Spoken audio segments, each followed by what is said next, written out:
Welcome to Paradelphia Radio. This is Rick Pruitt once again here on the Toxic Radio Network with a host, Toxic Mike, in studio. I'm over here holding it down. Holding it down here in the Toxic Radio studio because somebody has to do it, and somebody has to drink all the alcohol here. Yeah, well, we'll be there soon. And Miss Jenna B coming to us live from Salem County again. Hi, I am relaxing. You look like you're relaxing. Did you take medication before the show? Like, you look really chill. I wish. You wish. No, I am just high on Jesus. Does Jesus get you high? Is that a thing? I guess it does. I mean, if he makes marijuana, I mean, he made the plant, right? And he makes shrooms. I mean, so Jesus kind of does. Whatever way you look at it. This is a whole other show. That's a whole other show. Look, Jenna says things sometimes it kind of just opens your mind a little bit. And you're like, you know what? If there is a Jesus, he's a Jesus. There was a Jesus. It's historic. It was historically proven that there was a Jesus, and he regardless of what you believe, he called himself the Son of God. So. Mike, you know that noise you hear right now are the worms crawling all over after you open the can. Yeah. And by the way, everything she just said is 100% true. I will agree with everything that Jenna just said. So there you go, Jenna. So tonight we have a very special show here. We actually have, believe it or not, for the first time in I can't tell you how long, we have an interview lined up, and for the first time ever, we're doing an interview here on StreamYard. Yes, this is the first time. It is, yeah. Oh. Yeah. I mean, we did. I mean, and people need to go back and check out this episode. We did have a first, at least for me, to experience was Jean. Who did she talk to? Oh, that was her guardian angel. Right. Yeah. And whatever. Spirit guide. She spoke with spirit guides, and spirit guides actually spoke through her. Right. On a previous episode. Go check that out after this. Obviously, don't about a month ago. Yeah. But it was actually pretty damn interesting. I liked it a lot. So tonight we're not talking spirit guides. Tonight we're talking cryptozoological issues and our topics, and specifically werewolves with our guest. And our guest is in studio here with us now. His name is Ronald Murphy, and Ron basically he looks at the world of cryptozoology in a unique way. He kind of looks at it in a multidisciplinary perspective, in which he views things that go bump in the night kind of as archetypes. He's investigated Bigfoot along with other cryptids throughout the U.S. and Canada in the United Kingdom. He's spoken at many different events with folks like Lauren Coleman and Ken Gerhard and Linda Godfrey and a whole bunch of other notable people in the cryptozoological field. He's been at Mothman Festival. He's been at Michigan Paracon, CryptidCon. And basically he has written over 8 books on the subject of the paranormal and cryptozoology, everything from mermaids to vampires to ghosts. And tonight's topic, and the book we're dealing with tonight mainly, is going to be his book on dogmen. And so I want to welcome Ron Murphy into studio. Welcome to Paradelphia, Ron.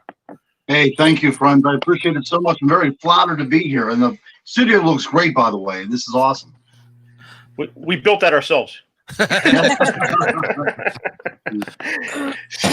So Ron, before we get into the meat and potatoes, so to speak, of the book, I have to compliment you on this book because I got this book after you do a lot of different radio shows, and the one thing you do fairly regularly is you're on Spaced Out Radio with Dave Scott, which I listen to a lot. It's one of my favorite shows, and I have no problem. To me, this field is all about like giving information and giving people a heads up on, hey, this is good information to follow. This is somebody who you really want to listen to, a show that's very interesting, a book you want to read, whatever it might be. And that's one of the shows that I definitely have tuned into, and I've said a few times that it's one of my favorites.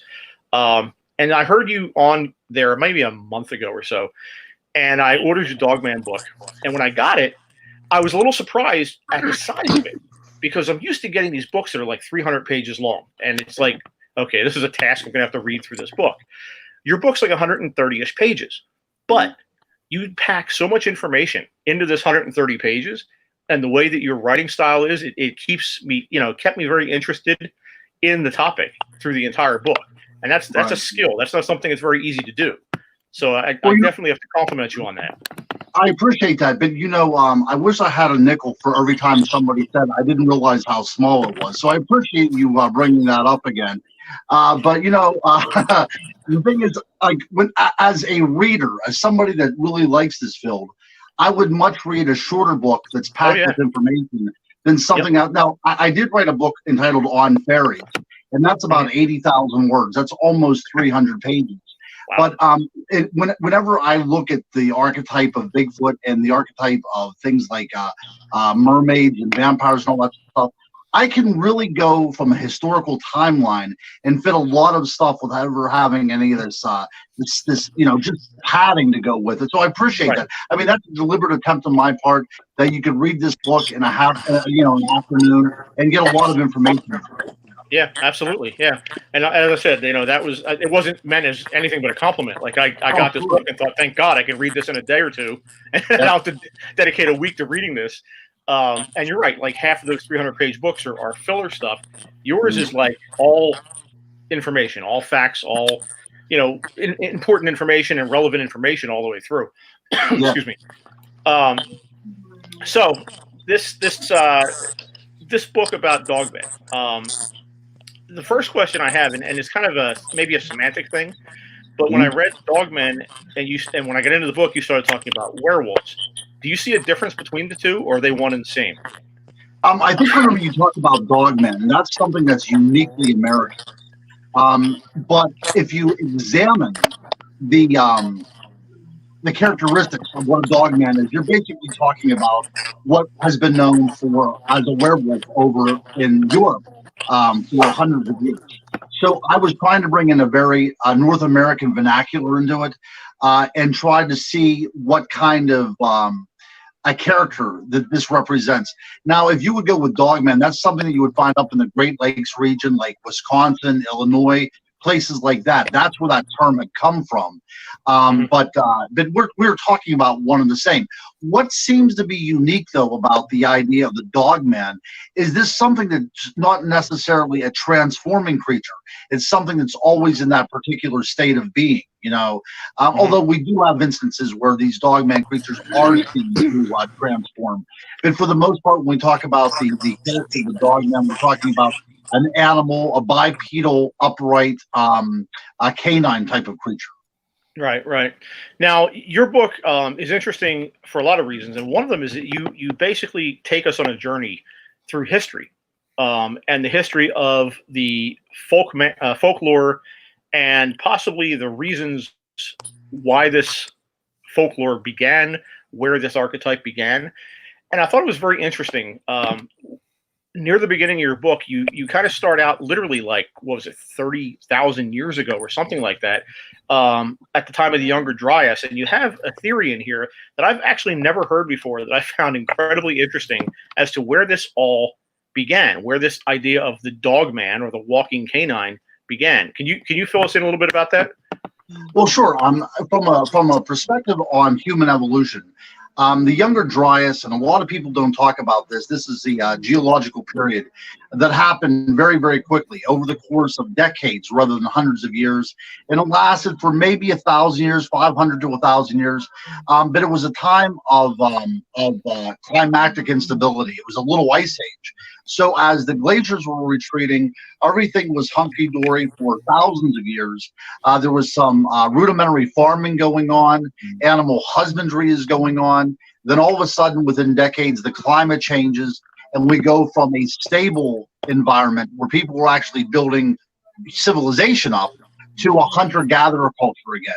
So a lot of the things that we had been doing previously were now being forgotten. They were forgotten. So we had to kind of reinvent who we were.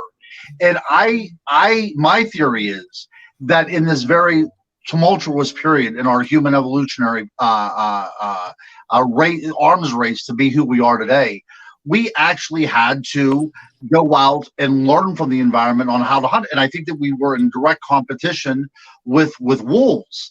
I think we learned a lot of our techniques from the way wolves communicate with each other. But I also think when we talk about the idea of the Younger Dryas period, throughout the world, and I'm talking about everything from England the whole way to Israel, that we find a lot of cannibalism at this particular time too, because humans are a lot easier to hunt than a mammoth. So we have a lot of cannibalism going on. So my theory is that all these kind of lessons that were learned from wolves that were hunting in packs, that certain individuals, certain groups would adopt that behavior as well too, and hunt humans. So I think the idea of the dogman, and I borrowed this a lot from the idea of the berserker as well too, which is actually, you know, starts about 500 or 680. So we're talking about thousands of years in the future.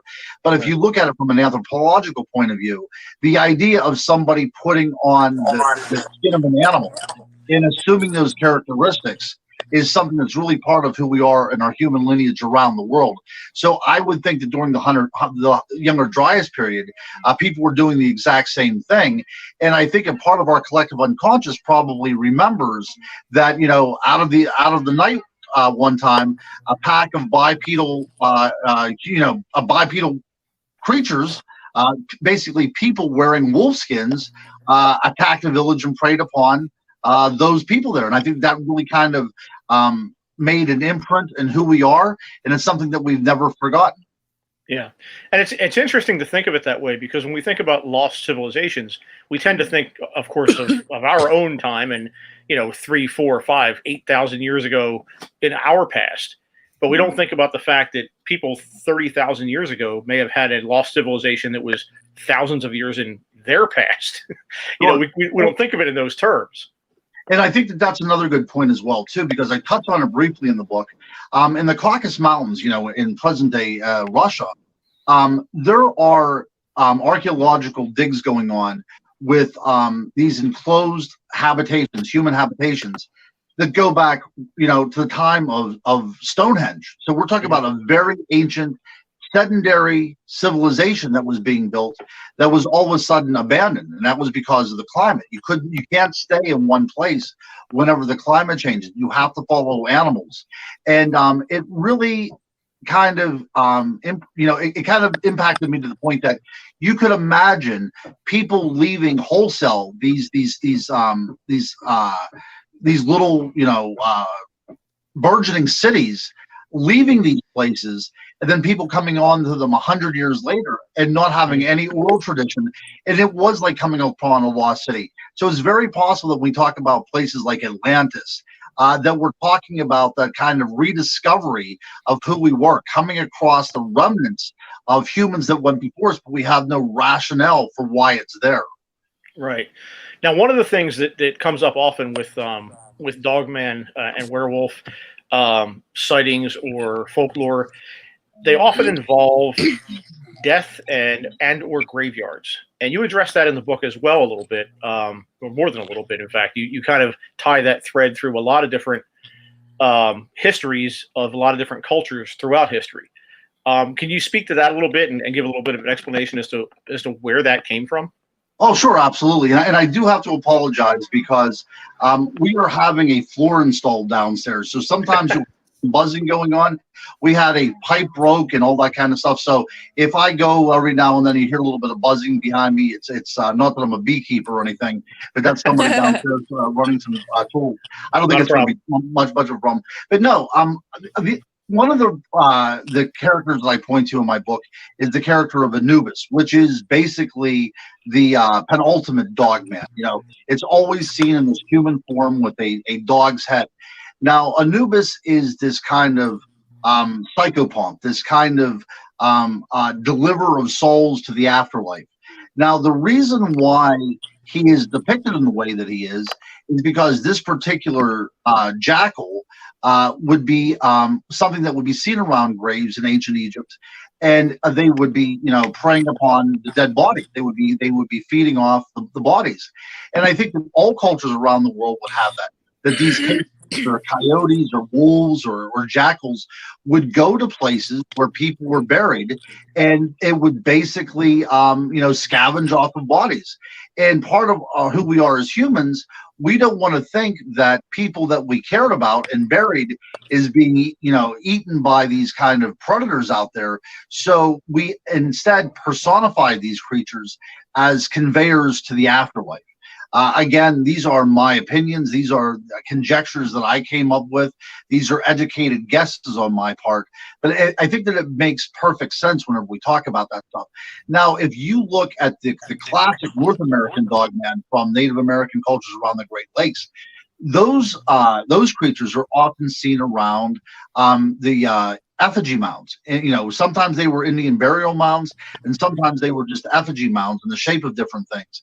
But you see this kind of dogman behavior in these places that were considered sacred or set apart from the rest of civilization.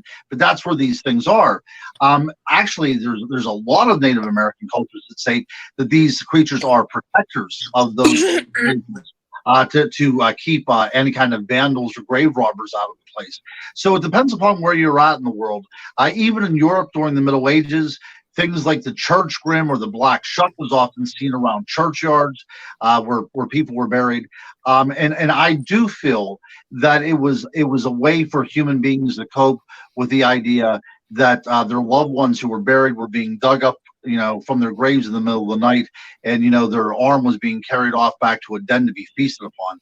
It was better to make it part of the thing that you personify these things as some sort of character that's a protector rather than a scavenger. Right.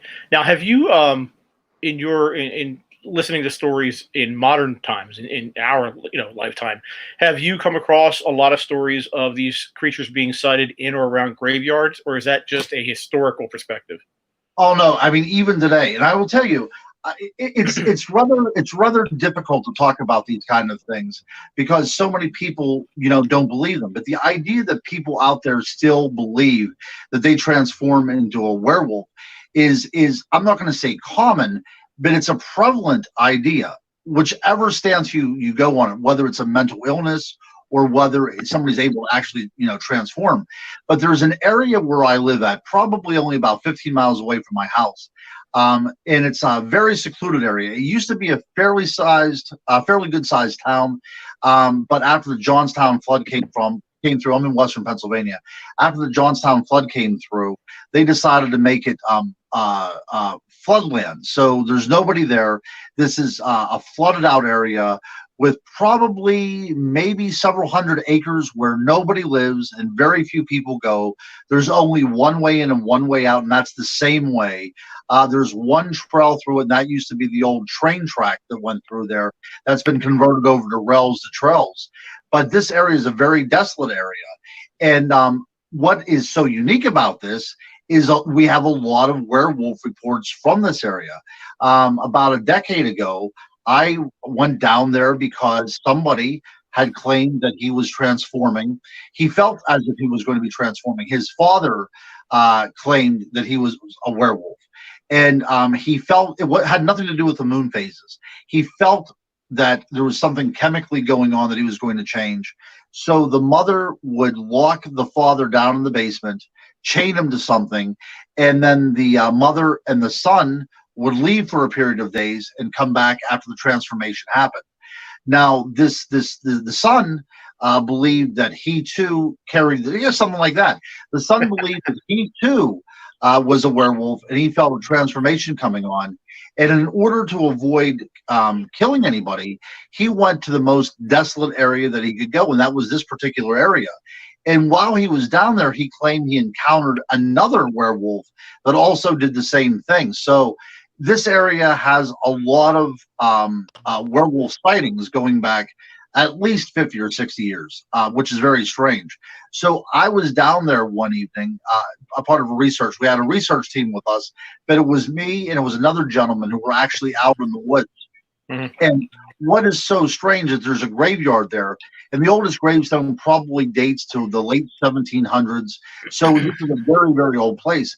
But when we were down there, something very strange happened. There was something that was on the side of the path that was following us.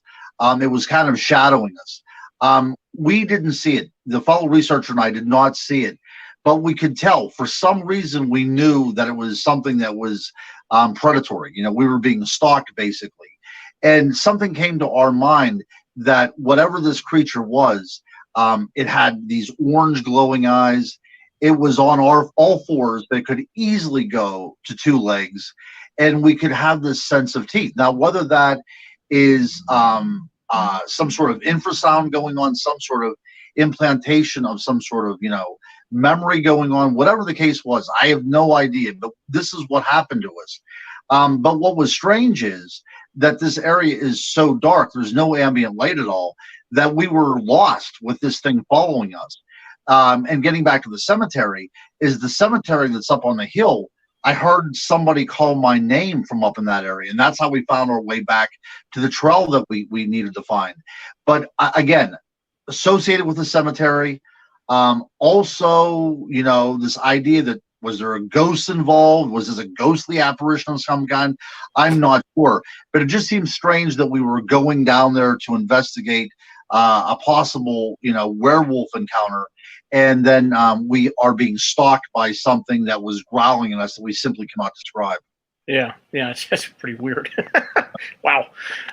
So you mentioned being in the woods, and that's interesting because my next question was going to kind of focus on that as a topic. Unfortunately, in history, we haven't always been, as human beings, as kind to our children as we are today. And there was a time hundreds of years ago when, if you were the 7th or 8th or 9th child born to a family that couldn't afford 7 or 8 or 9 kids, you got a one-way ticket out the door, and here's a lunch and good luck to you. That happened, unfortunately, more often than people probably are willing to think about. Yep. Could these people, these kids, be part of this? Could they be kids that grew up feral, essentially, yeah. And they are some of the reasons why people have seen quote unquote dogmen, werewolves, whatever you want to call it? Yeah, extremely possible, Rick. See, we know from an anthropological and a sociological point of view that feral children do exist. There's great cases that have come out of India, not only of feral children who imitate wolves, but feral children that imitate monkeys. And it's very interesting that whenever you go back to the Middle Ages, on maps at the time, this was a place where people were shown to live that had the heads of dogs, cynocephalus, this dog-headed people. So if you would go back in time, India was the place to go if you wanted to encounter a dog man. Now, the strange thing about it is, when we talk about these feral children in fairly modern day India, are we looking at a continued history of what had been going on there for perhaps hundreds, if not thousands of years? Look, if a child is born 1,000 years ago, 2,000 years ago, or like you said, even a couple hundred years ago, and it would have a disability, you could see that this was a curse from the gods. You could see that this is the work of the devil in a more Judeo-Christian sense. There's a lot of factors that come into play.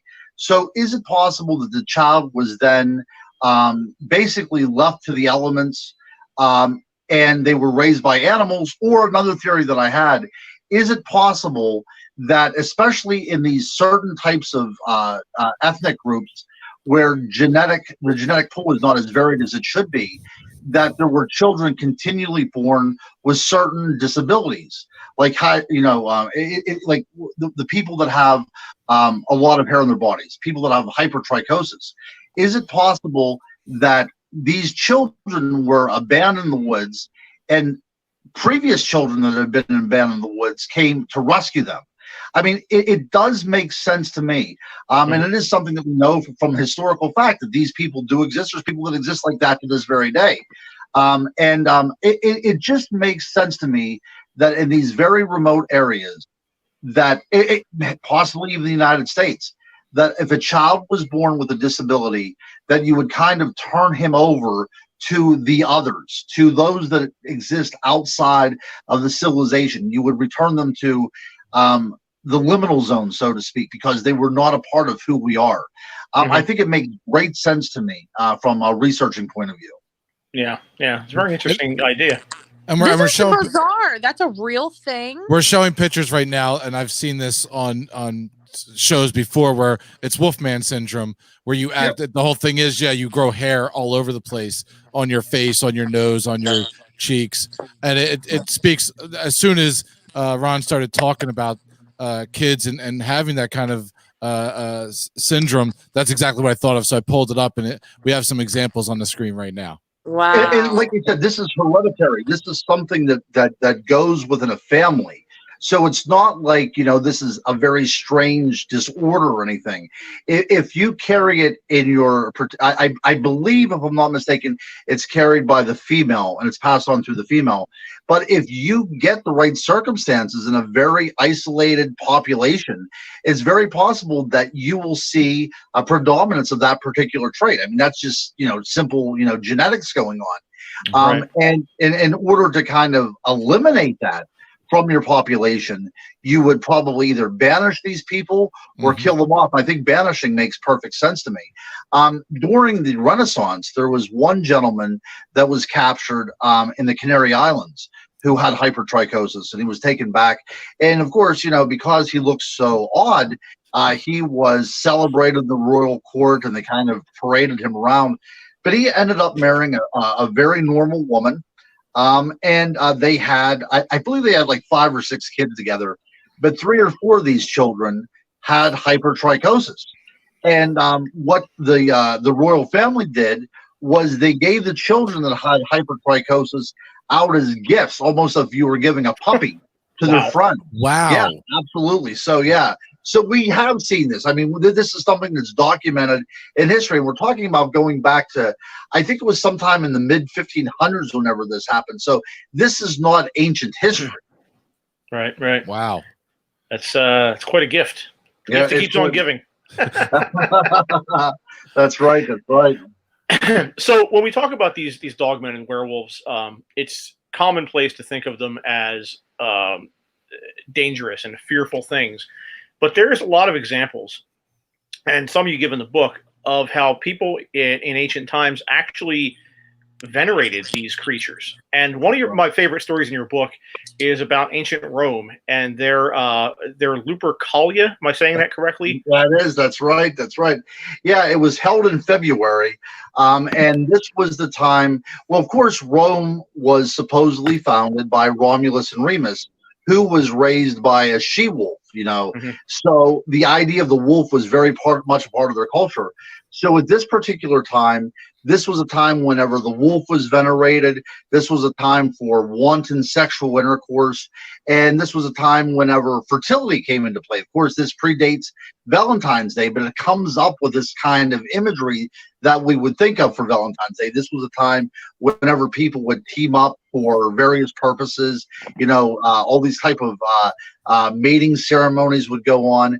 But they would also sacrifice dogs as well to the idea of this wolf god, and I said in my book that I'm glad that changed, because I would much rather give roses on Valentine's Day than sacrifice a puppy for my girlfriend, Right. So I'm glad some things have gotten a little bit better. But yeah, I mean, people would wear these headdresses that look like a wolf to kind of harken back to a day whenever the wolf was their caretaker, their caregiver.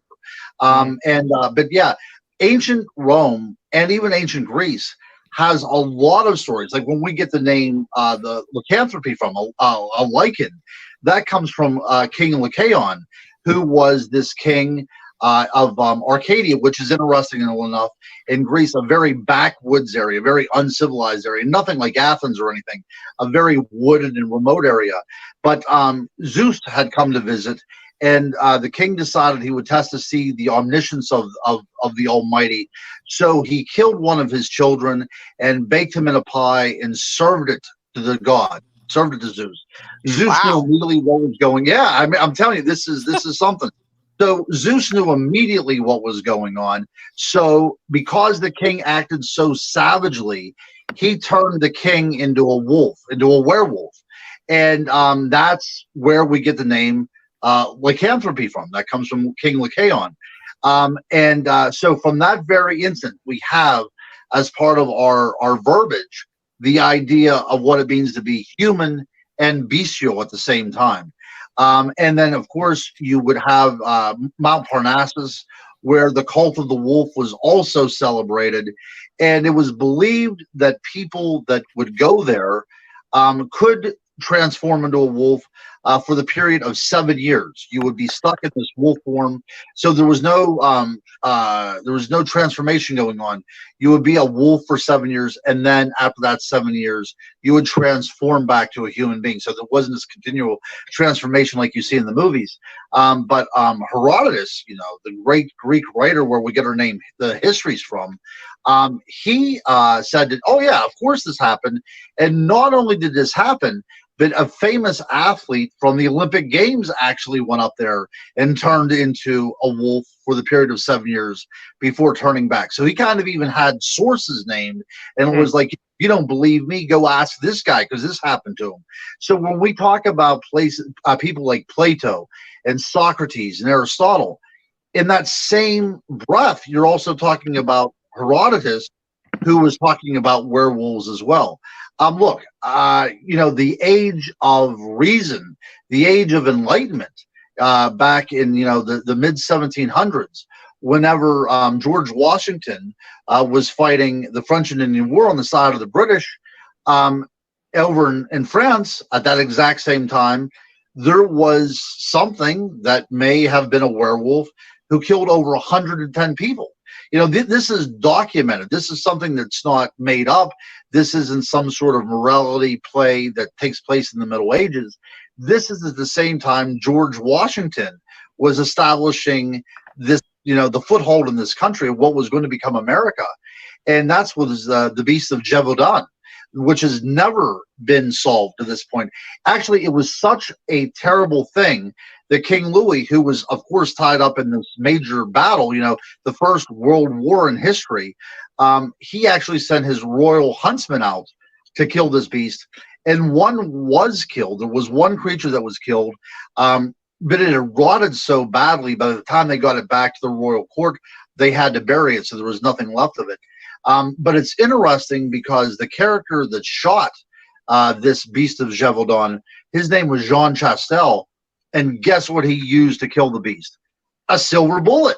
And that's the first time that the silver bullet comes out in history, because silver was one of these types of tools against evil, nefarious creatures. You could use this against fairies, you could use this against vampires, so why not use this against werewolves? But this is something that is 100% true. This definitely happened, and we kind of, as scholars, have to think about what happened. Now, a couple of things. We know at this particular time, people were trying to show how smart they are and how erudite they are and how civilized they were by having menageries, which was basically little private zoos. So one of the theories is that somebody either had a wolf or a lion or possibly a hyena, and it escaped and it started to eat the townsfolk. Extreme possibility, because this creature was described as having a black stripe down its back. Or, there was somebody that was transforming into a wolf. That's another possibility. Or from the cryptid side, is it possible that there was a remnant population of some sort of Ice Age creature, such as a dire wolf, made famous in the Game of Thrones on HBO? Is it possible that what was going on, because there was so much, poverty going on in the land because of this war going on, is it possible that out of the mountains, in the French Alps, that one of these creatures, a surviving populations of these creatures, decided to come on down to prey upon the townspeople? Another possibility. But the Beast of Gévaudan is one of those great hallmarks in cryptozoology, because we have never figured out what it was. People have made a lot of attempts, but yeah, according to the history, Jean Chastel shot a wolf with a silver bullet. They had it mounted. You can find some artistic representations of what it was, but it looks nothing like a typical wolf, nothing at all. It looks like something either prehistoric or something that, is, out of the Twilight Zone. There's really no in between on these things. Yeah, you give a couple examples in your book, bear dogs and this thing called a wahina. Yeah, right. And those, I pulled up as I'm reading. I had no idea what these things were. So as I'm reading your book, I kind of Googled these animals and saw images of them. And yeah, like it's one of those things where, I mean, we have had that happen in the past where the coelacanth fish you've mentioned is something that people thought died out millions of years ago, and lo and behold, 80 years ago, there's one swimming in Madagascar or wherever that was. Yep. So these things happen. And that's right. For one of these to survive, or a population of these to survive in a wooded area, heavily wooded area, it kind of goes back to the Bigfoot thing. Like, there's a lot of woods out there, and we haven't seen hardly any of it. That's right. It even going back to the Native American folklore and legends, you know, look, these things, with the things that we call dogman, they might not be flesh and blood animals now, but they were so a part of the First Nations and Native American folk traditions and world traditions that I think that they probably did encounter something like this whenever they crossed the Bering Land Bridge, or whether they migrated from Europe as well. Whatever happened, I think whenever they came into this new world, they brought with them the memories that haunted them back in Asia and Europe, and also meeting new nightmares in this new world as well. And putting this all together, you have the perfect storm to create this archetypal character, which we now call the dogman or werewolf. Yeah, it's interesting. And it's funny how these things kind of flip-flop through history, because dogman bad, dogman good, dogman bad. It kind of flip-flops as you go on through time. And one of the things that you address in the book is how once you got to the medieval period, and people became very, very, very hyper religious, all of a sudden it became like they were looking for anything, any kind of reason to find evil somewhere in their midst. So the dogman all of a sudden became a threat again.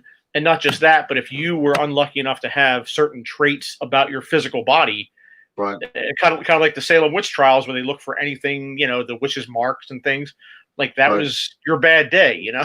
Yeah. If you had a unibrow, that was the sign that you might possibly be a werewolf. If you grew hair on the palm of your hand, if you were a redheaded person, look, redheaded persons have been persecuted throughout time. You know, in the Middle Ages, if you had red hair, you could be a werewolf or you could be a vampire. Whatever, it wasn't good. You know, you don't have a soul, first of all, but you know, you're one of these creatures of the night. Yeah, absolutely. But what also happens in the Middle Ages is that this is a time when people, I believe, with very true psychological problems are now demonized. You know, this is no longer something that is not an illness. It's a possession. So whenever we talk about werewolves of the Middle Ages, almost invariably, these are representations, especially in woodcuts. They're represented as a human being, usually a male, on all fours, with tattered clothing and disheveled hair. And that was an artistic way of showing somebody that was deranged. You know, they were not, you know, properly kept. They did not keep up to themselves. They were not properly groomed. So they were acting like an animal. And one famous woodcut has this person that's walking on all fours with a newborn baby in its mouth as the mother's crying from the door. So we know the Beast of Bedburg, Germany. We know that he would be classified as insane nowadays because he liked to prey upon pregnant women, and then he would eat the fetuses, which he called a dainty morsel. But he also preyed upon cows and goats and sheep. He truly thought that he was transforming into a werewolf, and of course the townspeople, you know, burned him at the stake. But I think that what happens is we come to the Middle Ages, and although they were not called dogmen, this is whenever the dogman really kind of stakes a claim in the Western tradition, because these were not seen as people that were transforming into an animal. These were people seen as people who were acting as an animal, because Satan had, you know, Satan usually gives them some sort of gift, whether it's a belt or whether it's some sort of wolf cloak that you wear. Again, getting back to the idea of people wearing cloaks back in the Younger Dryas and preying upon people, you know, he would assume the characteristics of the belt that was made of a wolf or the cape that was made out of a wolf, and then he would act accordingly. So yeah, these people were taken out, summarily executed. But it's not until we get to Switzerland in 1692, the same year as the Salem witch trials, as a matter of fact. So something really weird was going on in the world this time. But they were doing witch hunts in Switzerland. And so as a part of these witch hunts was also rounding up the vampires and the werewolves. This is all part of the devil's, the devil's deed. So let's round everybody up. And there was this one man who was well into his 80s. And they rounded him up, and he was accused of being a werewolf. And he was set down at the tribunal, and he said, are you a werewolf? And he says, yes, I'm a werewolf. And of course, the townspeople all cover their mouths, and they're all aghast at this. But he said, hold on a second. I got to tell you something. He said, I'm a werewolf of God, because according to this tradition, once a year, the gates of hell open up and lets the witches out. And in order for there to be some sort of protection of the innocent Christians, God had allowed these particular groups of people to transform into a werewolf to battle the witches. They believed his story. He got out with just a couple of lashings, but he was not executed in any way. This would make a great movie, I think. The werewolves of God. Yeah. But yeah, I mean, this was a common thought that some werewolves indeed were miraculously transformed by the Almighty himself to combat demons. That is some quick thinking on his part. It was a quick thinking on his part, but the guy, like you said, he's like 81, 82 years old, and I'm a werewolf of God, and they let him go. They believed his story. Yeah. Now, this was also the Middle Ages were also a time of experimentation with different herbs and medicines. Oh, yeah. So is it possible that this could be playing into this, where you had people ingesting hallucinogens and just, went crazy, LSD, whatever it might have been. Not LSD, Right. But you know what I'm saying. Sure, yeah. Well, the berserkers, the Vikings, whenever we think about that, not only did they wear the bear coat where you get the word berserker from, they also wore wolf clothing and stuff like that. But we know that they also dabbled in psychedelics. That was part of the ritual of going into battle. Look, this was hand-to-hand combat. You had to go into battle with an axe and very little else and kill people in order to survive. That's the way it happened. So they would use any psychological advantage they could. So if they thought they were transforming into a wolf, or they thought they were transforming into a bear, they would also take hallucinogens to make them feel that way as well too. So if we would go back, not only 1,300 years, but let's go back thousands of years. I mean, this stuff has been with us from the very beginning. So you can imagine people sitting around in a cave, what kind of things might have happened around the glow of the campfire as well too. Yeah. Wow. Yeah. It's a lot to ingest. So there's actually an interesting connection that you make in the book that I never really thought about, but there's actually a through line, so to speak, with werewolves, dogmen, and churches. Mm-hmm.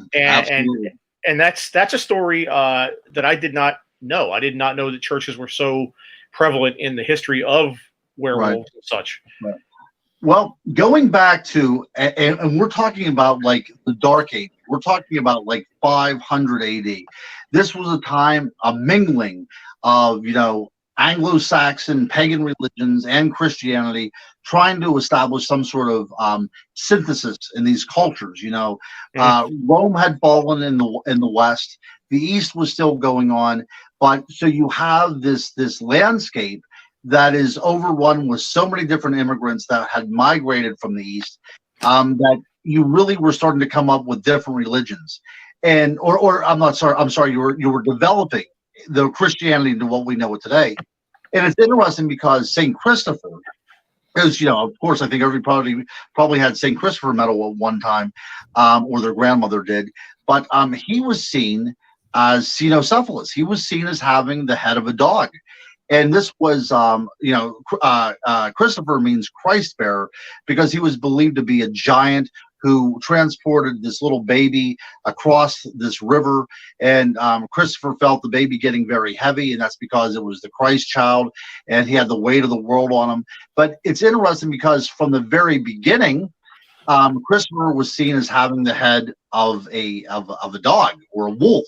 So, you know, we have this werewolf saint in our hagiography from about 500 AD, which is incredible to me.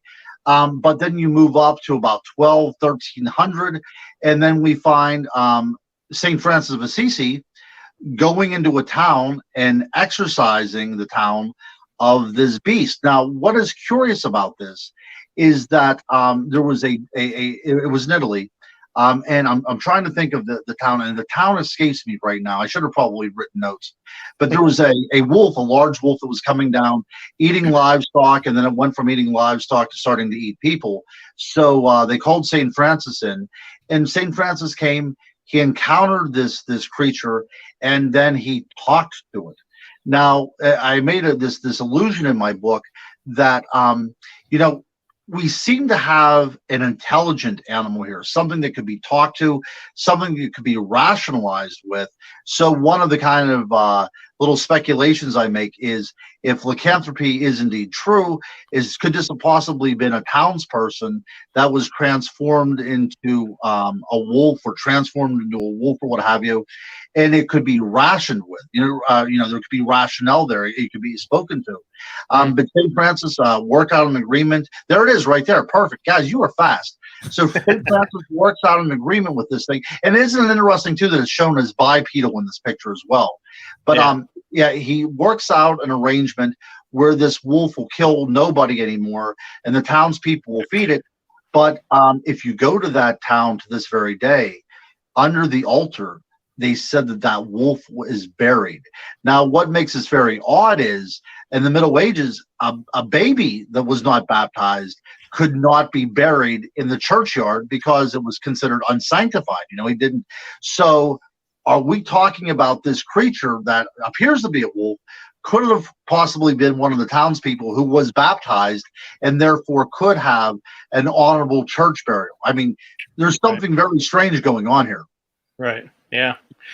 It's definitely a strange situation, especially in relation to how it all ended, and is he or isn't he human?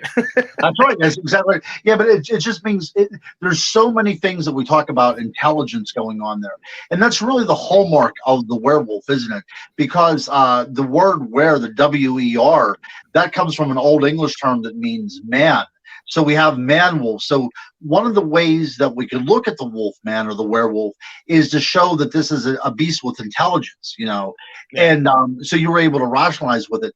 But getting back to the idea of churchyards again, so we go from Anubis to the funerary complexes in Egypt, and now we're in the Middle Ages in England, and we see these protective spirits like the Black Shuck or the church grim that is seen around graveyards. And not only seen around graveyards, they are held in such high esteem that sometimes they are buried in the churchyards. One very famous one, and I think it was in Lincoln, I'm pretty sure it was at the Lincoln Cathedral, there was the tale of a church grim there, and they found bones that were buried of a dog that would have been about 8 feet long. So we're talking about a very large creature that was buried.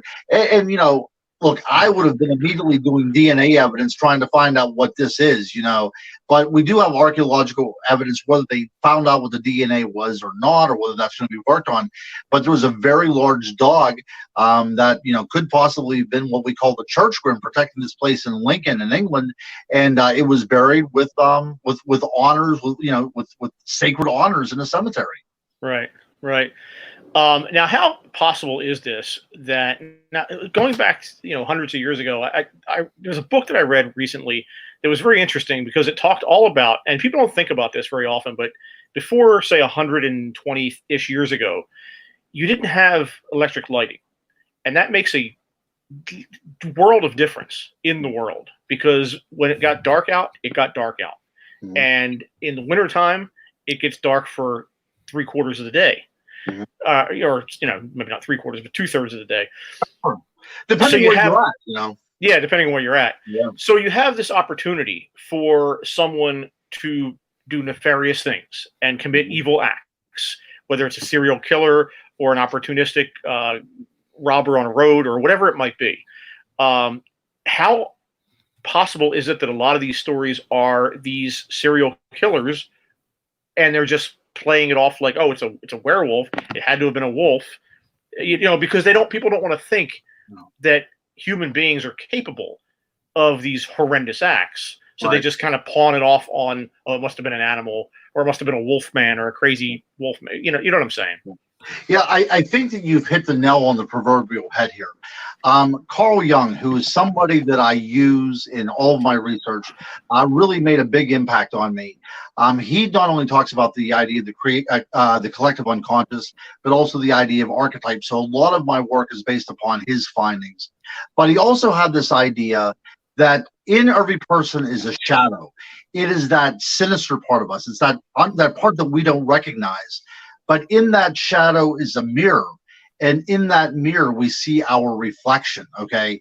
So as part of the human psyche, it's easier to think that somebody is working out of demonic possession than to imagine that a human being is capable of such heinous things.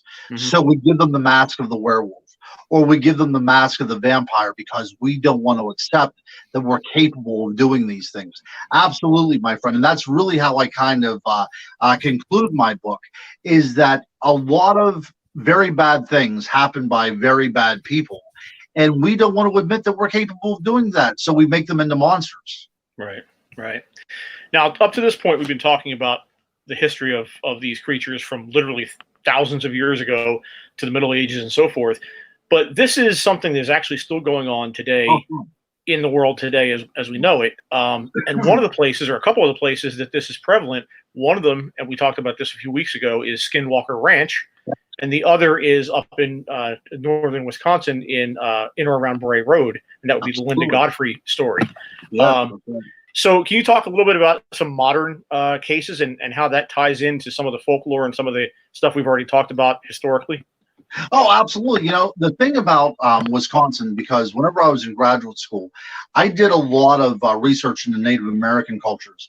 And that whole area is littered with not only burial mounds, but these effigy mounds as well, too. Mm-hmm. So whenever we talk about Bray Road, we're very close to this idea where there are ancestral graves of certain tribes. And it's interesting, again, like I said, that this creature is still associated with these graves even to this day. But what's unique about Bray Road is that this creature seems to be an anthropomorphic wolf. It doesn't seem to transform in anything, but it's like a bipedal creature, almost the same way that a Bigfoot is out there, but this is a different type of creature. People see it eating roadkill along the side of the road, running alongside their car, even though the car is reaching 50 miles per hour. It is that bump in the night that is scaring the hell out of people up in that area to this day. Now the Skinwalker Ranch, that's a little bit more different. Although we do know in that area there's a prevalence of Native American culture. So a lot of this does have to go with that particular mythology as well. But the Skinwalker Ranch is that this seems to be something that's kind of paranormal related. There are wolves that appear there that are being shot and they're not being killed. We see these kind of wolves that appear in conjunction with lights and UFO activity. So when we talk about the werewolf, this isn't something that died with Lon Chaney. This is something that people still go out and pursue every day. Linda Godfrey, that's her bread and butter. She's still collecting evidence of sightings and things. So yeah, if you want to talk about the idea of werewolves, it's very alive and well in the United States, and not only in the United States.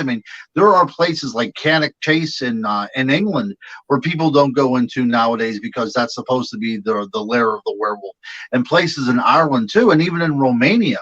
So this isn't something of the past. This isn't a historical program, and we're only talking about things that happened 300 years ago. We're talking about things that happened to this very day in parts of the world where people still lock their doors for fear of a werewolf breaking in on them. I mean, that's a common notion in the 21st century in this world today. Right.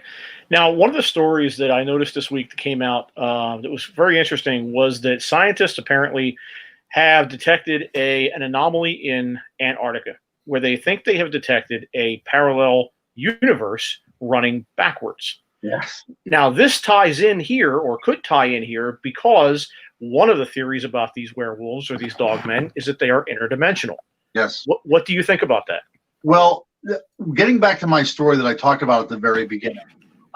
Okay, so we were down there investigating an apparent werewolf location. Okay, so as we were there, things began to happen very strange. It looked like there was static electricity around it. Like if you would pull the blanket off of a bed at night and those kind of sparks would fly. This stuff happened around us. And my buddy and I said, something weird is going on. Let's get out of here. Okay, so we turned to go back down the path. And when we turned, this light flashes on. It looked as if it was a flare of some kind. It kind of sparkled on, almost like a sparkler at the 4th of July. It illuminated for a fraction of a second, and then it kind of sputtered off again in sparks.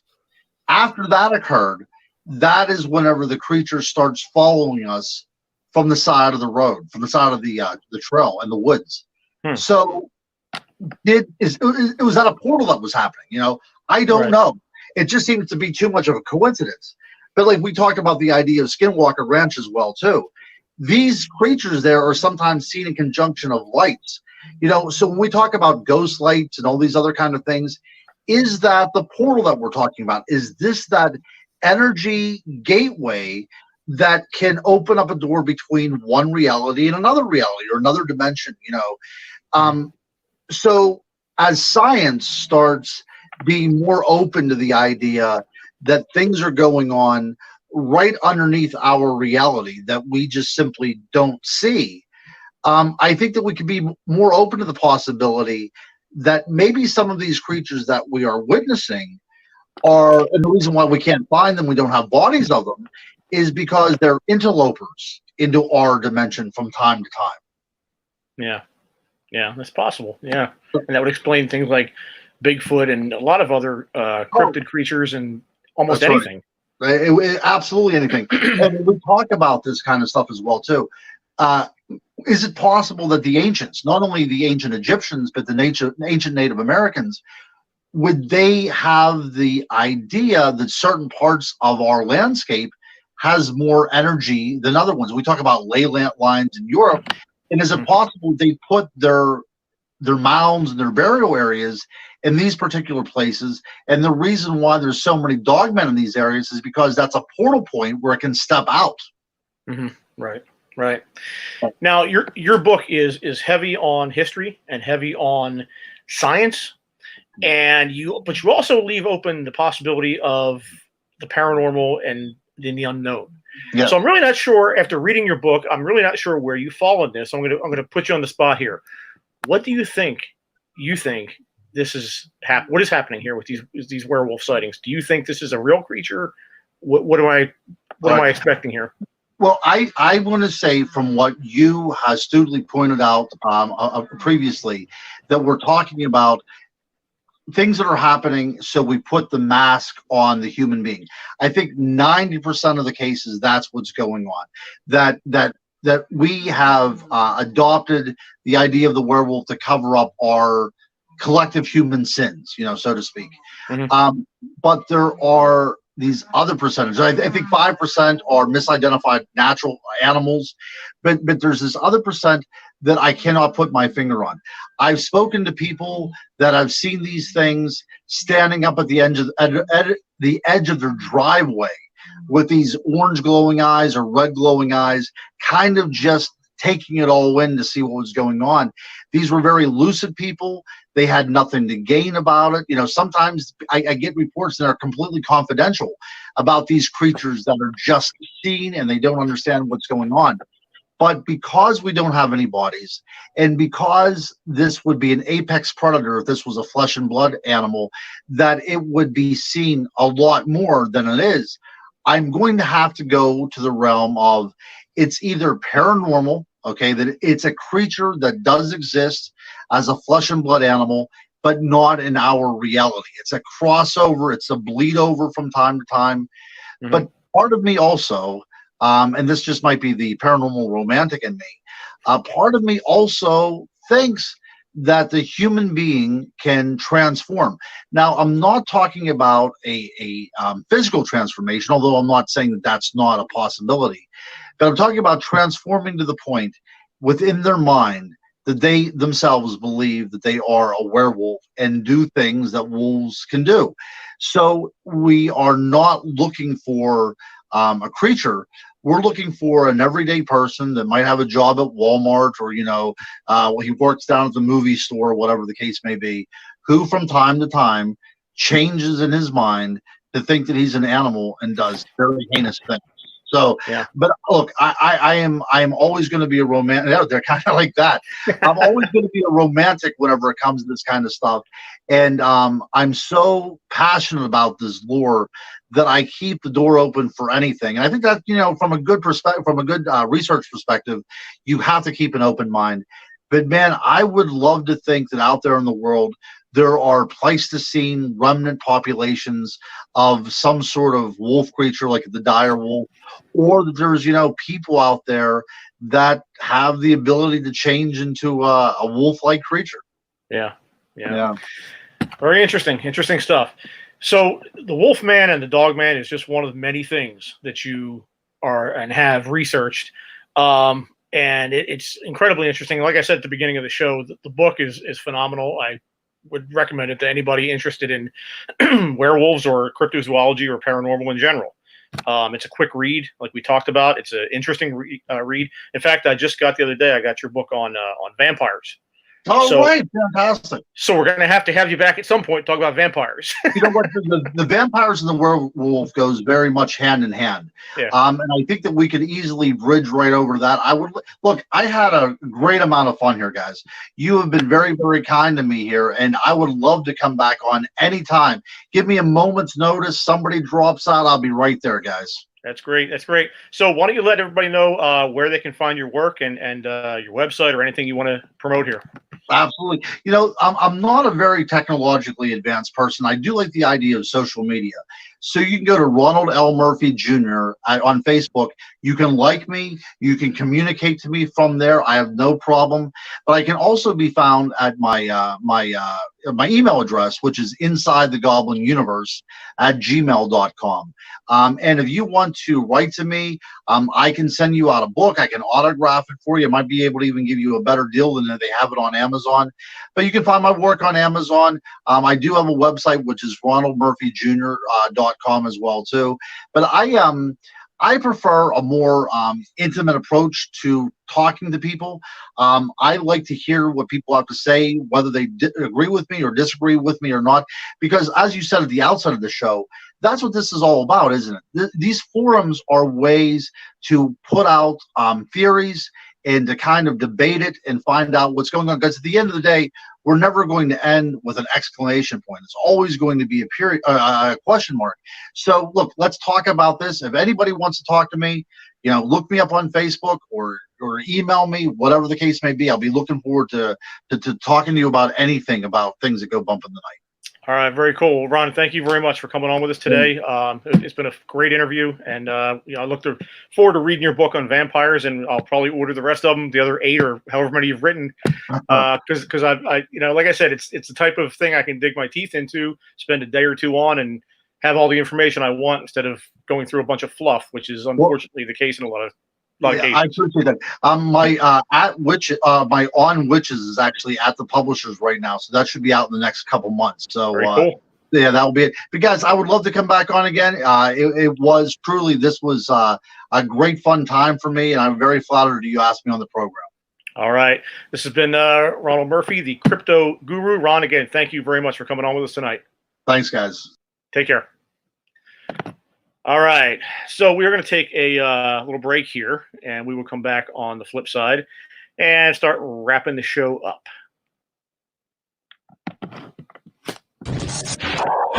Like listening to Toxic Radio? Goddamn right. But don't forget, this is the 21st century. Join us in the social media world. You can find us on Facebook, Twitter, Instagram, and Pornhub. Pornhub? Nah, just kidding. Or am I? Toxic Radio. Get infected. Master, dinner is served. Igor, it's not that I don't appreciate the effort, but you know I prefer my meals uncooked. And how many times have I told you about using garlic? Yes, Master. Forgive me, Master. Please. Bite into Paradelphia. Thursday nights at 8, only on Toxic Radio. Paradelphia. Because what if it's all true?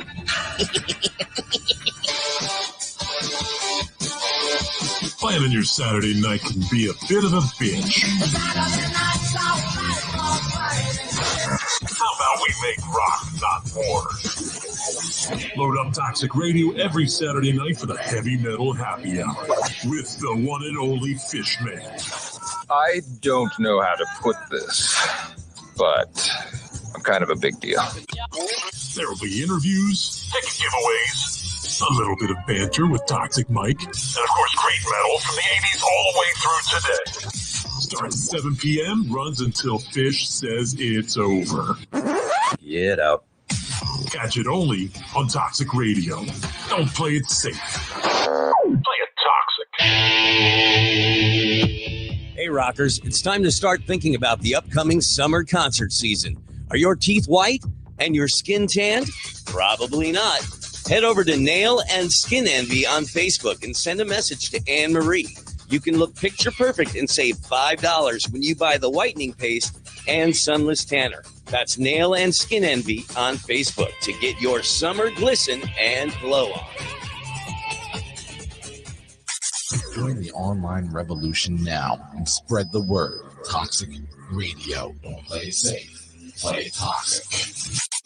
Okay, we all know shit's getting pretty weird recently. Real wrath of God type stuff.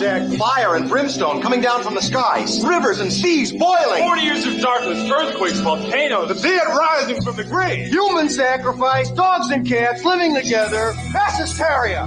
Well, maybe not all that bad, but people are stuck at home, we're disinfecting everything in sight, and there's no damn toilet paper. None of this makes sense. But here's one thing you can count on. Toxic Radio will be here, rocking on with great music and as many of your favorite shows as possible, like the Heavy Metal Happy Hour and Supreme's Funky Contradiction. And of course, nothing can stop the Hair Metal Weekends. So keep it right here with Toxic Radio, and we'll see you through to the other side of this mess. In the meantime, this is the whole crew at Toxic Radio saying, stay safe, stay healthy, and keep rocking. This is one time it's okay to play it safe, but never with your music. Always play your music toxic. All right, we're back here on Paradelphia on Toxic Radio. And again, I want to thank Ron Murphy, the crypto guru, for coming on and spending the last hour with us. That was one hell of an interesting interview. Dude, that was like, so I'm be honest, and I am, quote, skeptic Mike. Some of the guests that you have on, some are really interesting. Some I'm like, what the hell is this person talking about? Ron was really, really cool, really down to earth. He didn't try to like overplay stuff that, and when you said maybe this is just people like, playing it off, he was right there with you. But he also like talked to other ways of, he spoke to like hallucinogens being a thing. Like he was open-minded about the whole way that this could happen. But I was over here Googling, I was able to throw up a bunch of stuff that he was talking about. But like things that they found, like these giant dogs that were like 8 feet long, like I didn't have a chance to pop that up on the screen, but the bones and stuff. And then you look at how far back in history this stuff goes, and it's just it is really interesting. It does have a lot of questions that go along with it. That it's been in our culture for this long to say something. And his books are right up your alley too, because because like I said, the book is basically a walk through at least this one is a walk through the history of the phenomenon, and it cites all these different cultures and not necessarily the science, but the history of where the ideas came from within the culture, and even the theories that aren't really anything provable, right, are still logical. Like you look at that and say, yeah, that makes sense. Like the whole idea, like I said at the beginning of the show, that the idea that this whole idea of a wolfman came because we had this society that was living in hunter-gatherer houses and huts that got displaced by this natural catastrophe, and now all of a sudden they're out in the world, and over generations they had to learn how to live in the rough tumble world again, and that meant doing shit you didn't normally do, like killing and cannibalism and things like that. So when you have this group, or maybe the fifth or sixth generation after that started, running into a more southern civilization that was more civilized, well, they're going to look like crazy wolf people coming at them because that's what they've learned to do. Yeah. And that just makes sense. It's I mean, who knows whether that's true, but it certainly is logical. And the realm, the place, the thought process where everybody always gets me is when they talk about dimensional stuff. Like anytime, like you can throw in other dimensions, and right there you're like, I'm like, okay, you got me. That's a possibility. Out. Like no, it's not that you're out. That's a possibility. Oh, okay. Like so, because I believe in that whole other dimensions and so many different dimensions going on at the same time, different realm planes, the whole thing of like so many different realities going on at the same time. And you've talked about it on this show before, where you have the bleed over, and as soon as people start talking about that bleed over, that's where my mind starts going. Is that a thing? Like, is that a possibility? That's I could sit there and argue with you all day and all night that something isn't real, but then you bring up that one little thing, and I'm like, Well, the thing that I mentioned a little bit in relation to one of the questions, the news story this week that came out maybe 3 or 4 days ago.